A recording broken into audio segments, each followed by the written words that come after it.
Highway जहां हर दिन हजारों ट्रक गुजरते हैं, लेकिन उन्हीं ट्रक ड्राइवरों से रोजाना 1 लाख रुपये की अवैध वसूली की जाती है। अगर किसी ने रिश्वत देने से इनकार किया तो उसकी मां बहन को गालियां दी जाती थीं, जबरदस्ती चालान काटा जाता था, यहां तक कि गाड़ियां भी जब्त कर ली जाती थीं। सभी ट्रक ड्राइवर आरटीओ अधिकारी से तंग आ चुके थे। जब यह जानकारी डीएम मैडम को मिली तो उन्होंने इस घोटाले को खत्म करने की कसम खा ली। इसके बाद उन्होंने खुद ट्रक में बैठकर हाईवे पर जाने का फैसला किया। फिर जो कुछ उन्होंने अपनी आंखों से देखा, इसके बाद जो उन्होंने किया, उससे आपके पैरों तले जमीन खिसक जाएगी। नमस्कार दोस्तों, वीडियो शुरू करने से पहले आपसे एक छोटी सी विनती है। वीडियो को अंत तक जरूर देखिएगा, क्योंकि इस कहानी से आपको एक बहुत बड़ी सीख मिलेगी। और हाँ, चैनल को सब्सक्राइब करना बिल्कुल मत भूलिएगा, क्योंकि आगे और भी जबरदस्त कहानियां आने वाली हैं। तो आइए अब कहानी शुरू करते हैं। हर दिन देश की सड़कों पर हजारों ट्रक दौड़ते हैं, लेकिन उन्हीं सड़कों पर एक काला खेल भी चलता है, जिसे आम लोग देख नहीं पाते। यह कहानी उसी काले खेल की है जिसे चला रहा था। एक आरटीओ अधिकारी सलीम अली को अपनी निजी जागीर समझता था।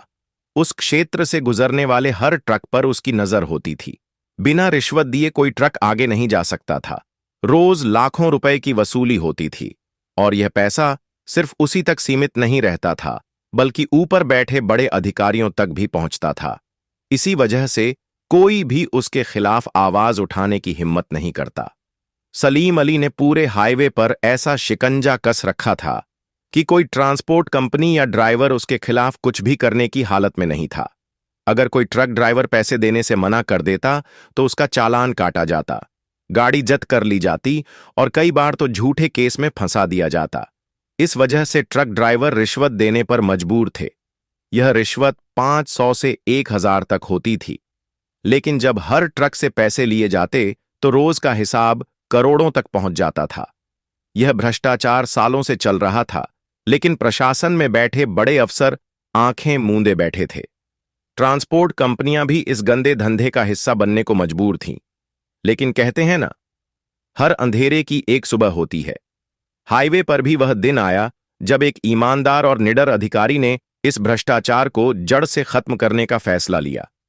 उस अधिकारी का नाम था आराध्या कुशवाहा। जब उनके कानों तक यह बात पहुंची कि हाईवे पर रोजाना 10 लाख से ज्यादा की अवैध वसूली हो रही है, उन्हें यह घोटाला हर हाल में खत्म करना था। लेकिन यह काम इतना आसान नहीं था, क्योंकि सलीम अली बहुत चालाक था। अगर सीधे कार्रवाई की जाती तो वह पहले ही सतर्क हो जाता। इसलिए आराध्या कुशवाहा ने एक मास्टर प्लान तैयार किया, ऐसा प्लान जो पूरे प्रशासन को हिलाकर रख देता। डीएम आराध्या कुशवाहा के पास दो विकल्प थे, या तो वह सीधे पुलिस बल के साथ छापा मारें या फिर इस भ्रष्टाचार को किसी अनोखे तरीके से उजागर करें। उन्होंने दूसरा रास्ता चुना, जो जोखिम भरा था, लेकिन असरदार भी। उन्होंने खुद हाईवे पर जाकर इस भ्रष्टाचार को देखने और सबूत जुटाने का फैसला लिया। लेकिन यह काम आम लोगों के बस की बात नहीं थी। उन्होंने निश्चय किया कि वह खुद एक ट्रक में बैठकर इस वसूली के खेल का हिस्सा बनेंगी, ताकि आंखों से सच देख सकें। इसके लिए उन्होंने एक ट्रांसपोर्ट कंपनी से संपर्क किया और एक पुराना ट्रक लिया जिसमें माल लादा गया। ट्रक ड्राइवर को पहले ही समझा दिया गया था कि उसे क्या करना है, लेकिन असली ट्विस्ट यह था कि डीएम आराध्या कुशवाहा खुद उसी ट्रक में बैठने वाली थी। वह भी साधारण कपड़ों में, बिना किसी सुरक्षा के। यह बहुत बड़ा रिस्क था, क्योंकि अगर सलीम अली या उसके आदमियों को जरा भी शक हो जाता कि कोई अधिकारी ट्रक में है तो मामला बिगड़ सकता था। डीएम मैडम के पास एक छिपा हुआ कैमरा भी था, जिससे पूरा घटनाक्रम रिकॉर्ड किया जा सके।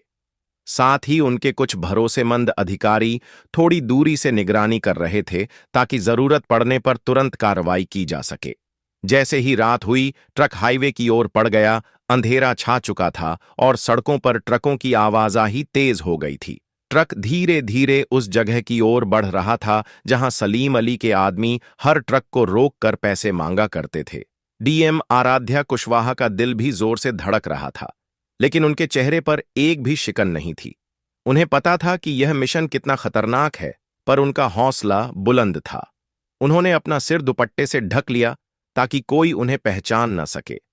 ट्रक आगे बढ़ता रहा और फिर वह पल आ गया जब असली परीक्षा शुरू होने वाली थी। सलीम अली के आदमियों ने ट्रक को रोकने का इशारा किया। ड्राइवर ने ट्रक रोका और दो आदमी ट्रक के पास आए। एक ने कठोर आवाज में पूछा, कितना माल लादा है? ड्राइवर ने कांपती आवाज में कहा, साह 20 टन माल है, जल्दी जाने दीजिए, लेट हो रहा है। दूसरे आदमी ने हंसते हुए कहा, इतनी जल्दी क्या है, पहले हमारी फीस दो, फिर जाने देंगे। ड्राइवर ने थोड़ी बहस करने की कोशिश की तो एक आदमी ने गुस्से से कहा, पैसे निकाल वरना गाड़ी जब्त कर देंगे। आराध्या कुशवाहा सब कुछ अंदर से देख रही थी। अब उनके पास दो विकल्प थे, या तो वह अभी बाहर आ जाए और सबको चौंका दें, या फिर थोड़ा और इंतजार करें ताकि सलीम अली खुद मौके पर आए और रंगे हाथों पकड़ा जाए। उन्होंने दूसरा विकल्प चुना। कैमरा ऑन कर दिया ताकि सारी रिकॉर्डिंग हो सके, लेकिन तभी कुछ ऐसा हुआ जिससे कहानी और खतरनाक हो गई। सलीम अली खुद वहां आ पहुंचा। उसने ट्रक को देखा और कहा, यह ड्राइवर बहस कर रहा है, इसे सबक सिखाना पड़ेगा। फिर बोला, गाड़ी खोलो, देखना पड़ेगा क्या मालदा है। अब आराध्या कुशवाहा के पास ज्यादा वक्त नहीं था।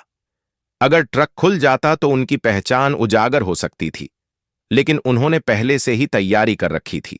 जैसे ही सलीम अली ट्रक के पास आया, आराध्या कुशवाहा ने दरवाजा खोला और तेजी से बाहर निकली। उन्होंने अपना पहचान पत्र निकाला और सख्त आवाज में कहा, मैं जिला कलेक्टर आराध्या कुशवाहा हूं, तुम सबंगे हाथों पकड़े गए हो। यह सुनते ही सलीम अली और उसके आदमी सन्न रह गए। जिस महिला को वह एक आम नागरिक समझ रहे थे, असल में वह जिले की सबसे बड़ी अफसर निकली।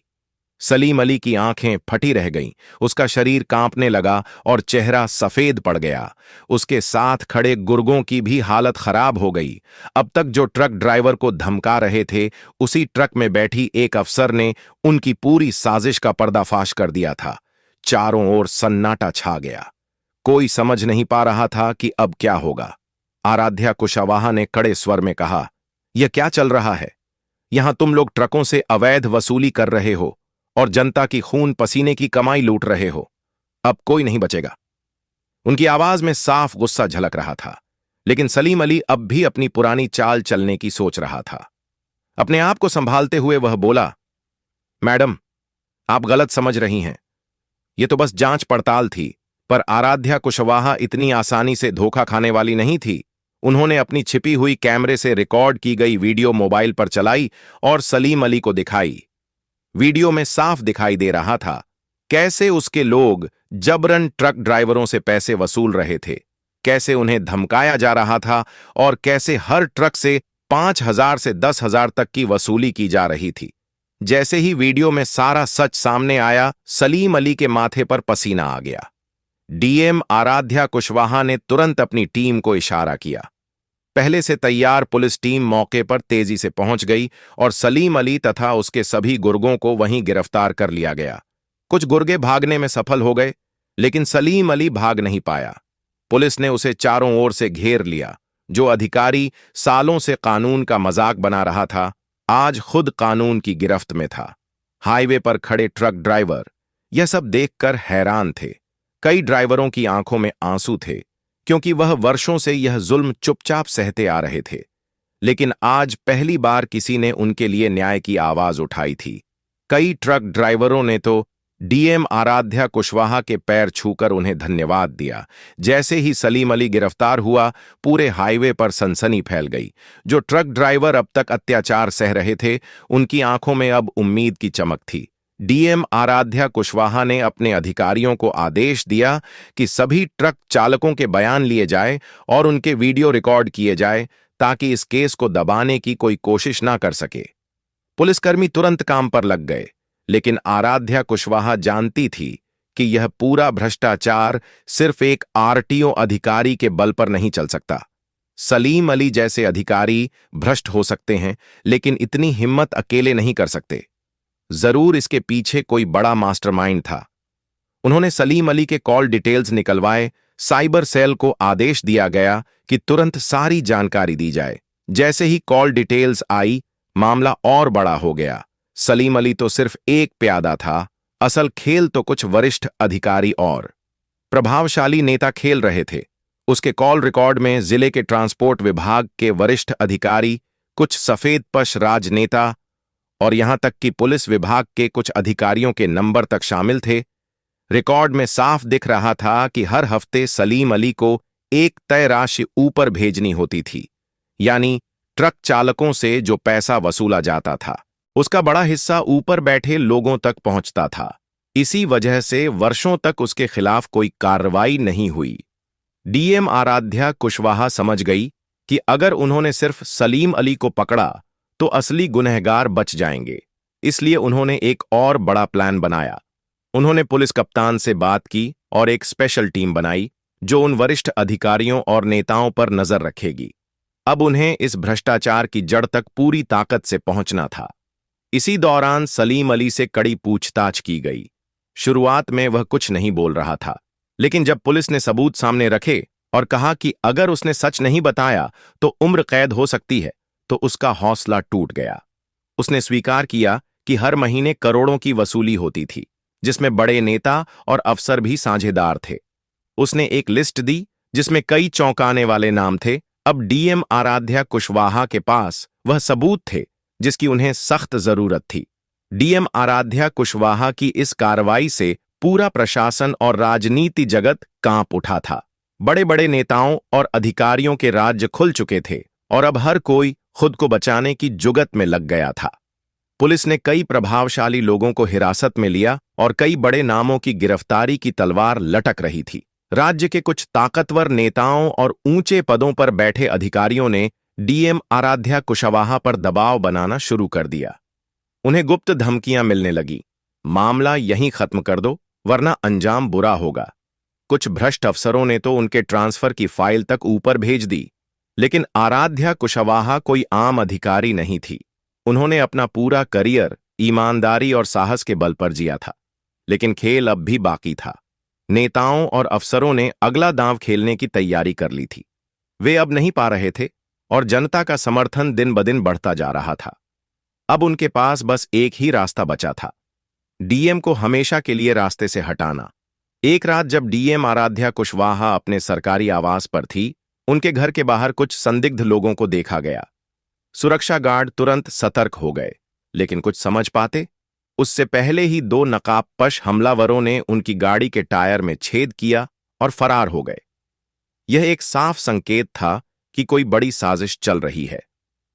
अगले दिन जब आराध्या कुशवाहा अपने दल के साथ हाईवे निरीक्षण पर जा रही थी, तभी एक तेज रफ्तार ट्रक उनकी गाड़ी की ओर बढ़ने लगा। जैसे ही ड्राइवर ने ट्रक को उनकी कार से टकराने की कोशिश की, सुरक्षा दल ने तुरंत प्रतिक्रिया दी और गाड़ी को दूसरी दिशा में मोड़ दिया। लेकिन ट्रक पीछे से आकर कार से टकरा गया। एक जबरदस्त हादसा हुआ। कार सड़क किनारे पलट गई। चारों ओर अफरा तफरी मच गई। हमलावरों ने सोचा था कि इस हमले में डीएम की जान चली जाएगी और मामला हमेशा के लिए खत्म हो जाएगा। लेकिन किस्मत को कुछ और ही मंजूर था। डीएम आराध्या कुशवाहा गंभीर रूप से घायल हुई, लेकिन उनकी जान उनके सुरक्षा कर्मियों ने बचा ली। कंट्रोल रूम को तुरंत सूचना दी गई और कुछ ही मिनटों में कई पुलिस वाहन मौके पर पहुंच गए। ट्रक ड्राइवर को पकड़ लिया गया। जब उससे सख्ती से पूछताछ की गई तो जो खुलासे हुए वे और भी चौंकाने वाले थे। हमलावर वही लोग थे जिनके नाम इस घोटाले में सामने आए थे। राजनीतिक नेता, कुछ भ्रष्ट पुलिस अधिकारी और परिवहन विभाग के वरिष्ठ अफसर। हमले की योजना हफ्तों पहले बनाई गई थी। अब मामला और भी गंभीर हो चुका था। डीएम आराध्या कुशवाहा को तुरंत अस्पताल में भर्ती कराया गया। देश भर में उनके लिए दुआएं की जा रही थीं।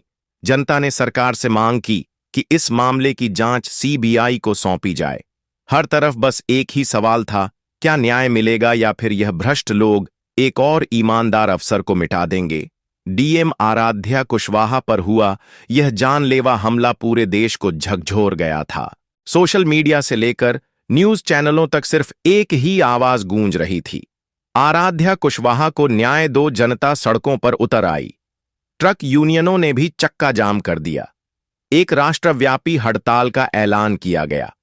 विपक्षी दलों ने सरकार पर हमला बोला और हर जगह एक ही मांग गूंज रही थी, इस मामले की निष्पक्ष जांच होनी चाहिए। बढ़ते दबाव के बीच अंततः राज्य सरकार को झुकना पड़ा। मामले की जांच सीबीआई को सौंप दी गई। केंद्रीय जांच एजेंसी ने बिना देर किए अपनी टीम बनाई और हाईवे घोटाले में शामिल सभी भ्रष्ट अधिकारियों और नेताओं की गिरफ्तारी शुरू कर दी। अस्पताल में भर्ती डीएम आराध्या कुशवाहा ने सीबीआई को सारे सबूत सौंप दिए। वह घायल थी, लेकिन उनका साहस पहले से कहीं अधिक मजबूत था। सीबीआई ने सबसे पहले ट्रक ड्राइवर को रिमांड पर लिया, जिसने हमले की साजिश रचने वालों के नाम बताए। इसके बाद एजेंसी ने कई बड़े नेताओं, आरटीओ अधिकारियों, पुलिसकर्मियों और ट्रांसपोर्ट माफिया पर छापेमारी शुरू की। करोड़ों की नकदी, फर्जी बैंक खाते, रिश्वत की डायरी और काले धन से जुड़े दस्तावेज बरामद हुए। यह घोटाला 000 करोड़ से भी बड़ा निकला। एक के बाद एक गिरफ्तारियां होने लगी। राज्य परिवहन विभाग के मुख्य सचिव, कई वरिष्ठ पुलिस अधिकारी और 3 बड़े नेता इस मामले में गिरफ्तार किए गए। सबसे चौंकाने वाला खुलासा यह था कि इस घोटाले की जड़ें केवल एक राज्य तक सीमित नहीं थी, बल्कि कई राज्यों तक फैली हुई थी। पूरे देश में फैले इस भ्रष्टाचार के नेटवर्क को खत्म करने के लिए भारी मात्रा में लोगों को गिरफ्तार किया गया। सरकार को इसे रोकने के लिए कई कड़े कदम उठाने पड़े। अस्पताल से छुट्टी मिलने के बाद जब आराध्या कुशवाहा ने पहली बार मीडिया से बात की, तो उनकी आंखों में वही चमक थी जो इस केस की जांच शुरू करते समय थी। उन्होंने कहा, यह लड़ाई सिर्फ मेरी नहीं थी, यह हर उस ट्रक ड्राइवर की थी, हर उस ईमानदार नागरिक की थी जिसे सिस्टम द्वारा लूटा जा रहा था। अगर हम सब मिलकर आवाज उठाएं तो भ्रष्टाचार को जड़ से खत्म किया जा सकता है। उनका यह बयान पूरे देश के लिए प्रेरणा बन गया। सरकार को मजबूरन हाईवे पर भ्रष्टाचार रोकने के लिए कड़े नियम लागू करने पड़े। आरटीओ विभाग में बड़े बदलाव किए गए और ट्रांसपोर्ट माफिया पर कड़ी कार्रवाई की गई। आखिरकार अदालत ने इस मामले की सुनवाई करते हुए सभी दोषियों को कड़ी सजा सुनाई। घोटाले के मास्टरमाइंड नेताओं को आजीवन कारावास मिला। भ्रष्ट अधिकारियों की संपत्तियां जब्त कर ली गईं और जिन पुलिसकर्मियों ने रिश्वत लेकर इस घोटाले को बढ़ावा दिया था, उन्हें नौकरी से बर्खास्त कर दिया गया। यह देश के इतिहास में अब तक की सबसे बड़ी भ्रष्टाचार विरोधी कार्रवाई बन गई। डीएम आराध्या कुशवाहा को उनकी वीरता के लिए राष्ट्रपति पुरस्कार से सम्मानित किया। तो दोस्तों, हमारी आज की कहानी यहीं पर समाप्त करते हैं। हम उम्मीद करते हैं आप लोगों को यह वीडियो पसंद आया होगा। पसंद आया हो तो वीडियो को लाइक करना ना भूले, साथ ही चैनल वॉइस का कमाल को सब्सक्राइब जरूर करें। दोस्तों, आपका एक लाइक, एक सब्सक्राइब हमें बहुत ही मोटिवेशनल करता है। तो मेरे प्यारे मित्रों, मिलते हैं किसी एक और कहानी के साथ। धन्यवाद।